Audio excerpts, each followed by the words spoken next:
Me and Dean are back with some more selections today, this time for the first day of Royal Ascot. And I'm going to start, Dean. So my first pick is Muda Masick in the first race at Ascot. He had some record last year and showed he could do it on both the all-weather surface and the turf. 17-2 here is cracking price. Dane O'Neill's riding, which is a big plus. And I believe it's the perfect trip for him, and it'll take a good horse to beat him here. Um, my first selection in Ascot is in the 150 Circus Maximus for Aidan O'Brien. Aidan's horses are in good form at the minute, as we seen last week in Ireland.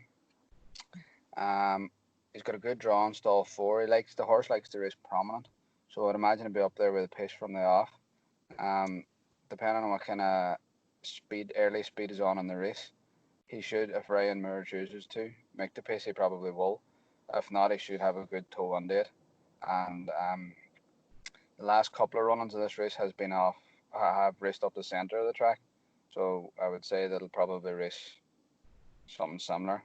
So you wouldn't imagine anybody's going to have any excuses for getting boxed in or not having a good run. So I would say Circus Maximus at 72 seems good enough value. Yeah, I've went against you there. I've went for Terrabellum, Frankie's horse. I just thought the Frankie. way he won at Newmarket last time was just incredible. He hasn't run over a mile before, so it's a new territory for him. But if he runs anywhere similar to what he did at Newmarket last time, he should be going close there. He'll challenge Circus Maximus, I think, and he's 10-3, so that's my second pick. Frankie and John Gosden. Nobody rides Ascot better than Frankie, I suppose. Mm. So it's easy to see why you say it with him there. My second selection is Nazif in the 410.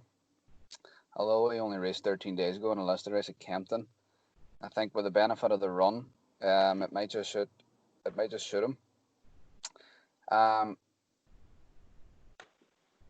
It wasn't an overly hard race that he did have, and he represents a strong combination. Again, I'm going with a strong combination of John Gosden and Jim Crowley. John's horses all seem to be in good form. They're all running well. Jim Crowley and the Malmach Toon colours, they're getting plenty of winners these days. So that would be my choice there. Yeah, I'd agree with that one as well. Sure. I have it back myself. Um, my other pick is another Frankie's horse. It's Frankly Darling. I think it's going to absolutely piss up. It won by 5 lengths at Newcastle last time, and it's just a different animal. I think it'll absolutely destroy the field. He's stepping up to 1 mile 3 here today, and he's at 6-4, and it's my bet of the day anyway. My third pick is in the 440 in the big field handicap over 2 mile 4. Some of it recent runs like Moon King, Land of Oz, and Mancini, but there's a lot to like about Nicky Henderson's Verdana Blue. Here off top weight, 9 stone 10. It's not too bad considering that she's won over hurdles and jumps before, so they've raced off higher weights than 9 stone 10. So I'd fully expect her, if Nicky is her in good order, to be the one to beat in that race. Again, it's another Rhymer selection, but I think he's done well in that race in the last couple of years as well, for the likes of Wally Mullins. Yeah, Verdana Blue is a good horse. And what do you make of Potage in the King's Stand? Well, he is the hot favourite in it. Now, his record at Ascot wouldn't be outstanding, 0 for 3, but he's always good fresh, so that could be key there today, but I'm not sure. I'm just not sure on him. It's one of them ones I would have loved to have seen, we would have loved to have seen Skeptical from an Irish racing point of view take him on, because it would have really showed the big dogs against, Yeah. the throwaway story that everybody had. Well, Godolphin had given, £2,800. It's just an absolute bargain buy. As you know yourself, the lads at Hilltop can see a bargain a mile off, and with the breeding that he had, it's no surprise to see that he Yeah, has turned out to be a superstar. he really has, hasn't he?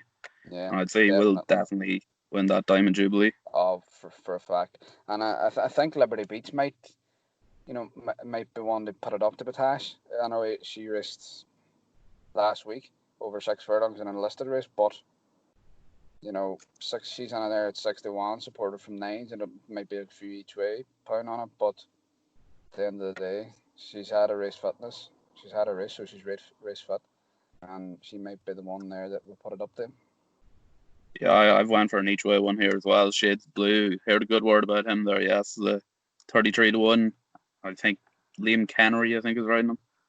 Personally, he's a young jockey, like, but yeah, I think he might sneak a place at the very least. Anyway, Yeah, you ran all right last time. A few good bumps, but value in there.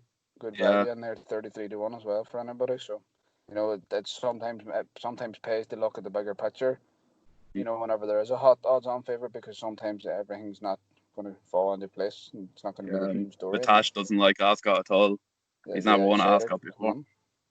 We've seen it last week or the weekend there. We've seen a 200-1 shot rock up, so no reason why a 33-1 shot couldn't do it. Yeah, exactly. Well, that's that for day one of Royal Ascot anyway. Hopefully we get a couple of you a few winners. Exactly. Yeah.